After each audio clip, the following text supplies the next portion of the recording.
અમદાવાદ જિલ્લાના ધોળકા તાલુકામાં દૂધવાલા બાવાના છઠ્ઠા સંતલ શરીફની ઉજવણી કરવામાં આવી હતી. ધોળકા ખાતે જૂના બસ સ્ટેશન પાસે હજરત શાહ બાવાની દરગાહ કમ્પાઉન્ડમાં આવેલ હજરત પીર સૈયદ સૈફુલ મિયાં બાવા સાહેબ અલવીઉલ હુસૈની ઉર્ફે દૂધવાલા બાવાના મઝાર ખાતે છઠ્ઠા સંતલ શરીફની પવિત્ર રમઝાન મહિનાના ચાંદ 28ના રોજ ઉજવણી કરવામાં આવી હતી. આ નિમિત્તે સૈયદ અલવીઉલ હુસૈની પરિવારના લોકો તથા દૂધવાલા બાવા સાહેબના ચાહકો હાજર રહ્યા હતા. ઇદ્રીસ શેખ સાથે CN24 ન્યૂઝ ધોળકા.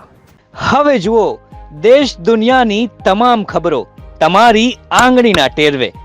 ઉઠાવો મોબાઈલ અને Google Play Store પરથી ડાઉનલોડ કરો અમારી CN24 ન્યૂઝ મોબાઈલ એપ.